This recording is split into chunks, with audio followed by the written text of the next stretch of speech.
when you're basically reciting the Quran, that you're not tempted. It's always best to be alone when you're reciting the Quran. It's always best. This is better for your sincerity and for your ikhlas. Nowadays, subhanAllah, we find people posting on social media every time they recite the Quran, this intimate moment between themselves and Allah Azza wa Jal, you see them posting this, recording themselves and then posting it on social media so that people can say, MashaAllah, how beautiful your voice is, etc., etc. This obsession with being recognized, this obsession with sharing everything with people, everything that you do, even your ibadat, this is the greatest threat to your tadabbur of the book of Allah Azza wa Jal. Because remember, when you're reciting the Quran, this is an intimate moment between you and Allah Azza wa Jal. Why would you want to share this moment with other people? Isn't it enough for you that Allah Azza wa Jal is looking at you? Isn't it enough that Allah Azza wa Jal knows that you're reciting the Quran? Isn't Allah's praise and His pleasure, isn't it enough for you? Why do you need the praise and the pleasure of other people? Why do you need to share this with other people? Some people, subhanAllah, you see, especially some qurra, Allah yahdihim, you see them, for example, when they're giving, when they're, for example, when they're leading the people in tahajjud or in taraweeh or even in the normal prayers, there's a camera right in front of them, subhanAllah. There's a camera that's literally in front of them, and this camera is zooming into their face. So you can even see, you can see their sweat, and you can see their intimate movements of their lips, their face, their khushu', subhanAllah. And subhanAllah, this is ajib jiddan, Aren't these people, aren't they afraid of falling into riya? Allowing people to see their face when they are in front of Allah Azza wa Jal, this intimate moment, subhanAllah. Isn't it enough to put the camera at the back to see the back of their face? Why do we need to see their faces, subhanAllah? You see some people, for example, they post on social media, they may be alone, for example, in their car, driving, for example, and they're reciting the Quran, for example, and then they record this moment, themselves reciting the Quran, and then they post this, subhanAllah. This is not from the sunnah of our righteous predecessors.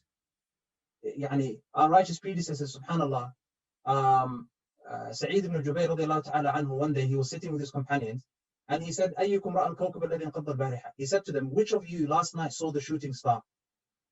Which of you saw in the sky the shooting star? And one of his companions, he said, I saw the shooting star. Ana, he said. And then he quickly said, أَمَا إِنِّي لَمْ أَكُنْ فِي صَلَاةٍ وَلَكِنِّي بُضِغْتُ. He said, I wasn't praying. Don't think I was praying Qiyamul Layl. The only reason I saw it is because I was bitten by a crab. And the pain kept me up all night. Why did he have to say this? His ikhlas and sincerity prevented him from allowing them to think that he was in Qiyamul Layl. He was praying at night. That's why he was able to see the shooting star. This is the difference between them and us. Whereas we are obsessed with advertising and propagating everything that we do. Every salah that we pray, we need to tell people. Every Monday that we fast, we have the need to propagate this. We are obsessed with people knowing everything about us. Every recitation of the Quran, the amount that we've memorized, what we've done, we are obsessed with letting people know. We need to get out of this habit, because unfortunately we live in an era where the era of social media, with the era of sharing, where everyone shares everything. Everyone shares even their children's, the clothes that their children wear, their food, etc.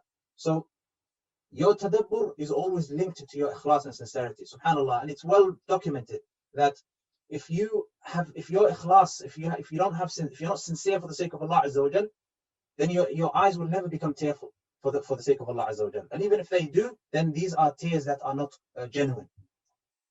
Your tadabbur will always be deficient, because you're not doing it for the sake of Allah Azza wa Jal. These are things that are in the heart.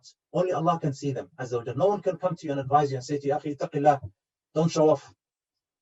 That's why riya and showing off is one of the greatest sins. This is why the Prophet said, أَخُوفُ مَا أَخَافُ عَلَيْكُمْ الشِّرْكُ الْأَصْغَرُ.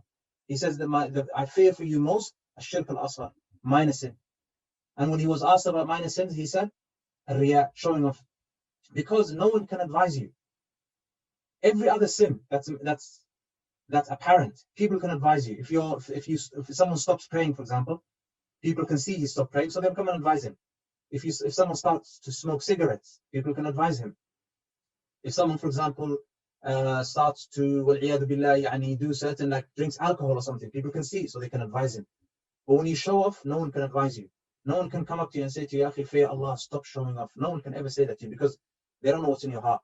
And that's why riya is extremely difficult. Yani is a grave sin, and ikhlas is extremely difficult to achieve. It's one of the highest stations to achieve. So why would we make something that's already very difficult? Why would we make it even more difficult upon us? By sharing our worship, by sharing our recitation, by sharing our salah. Keep it to yourself, and Allah Azza wa Jal, and suffice with the fact that Allah Azza wa Jal is aware of your actions.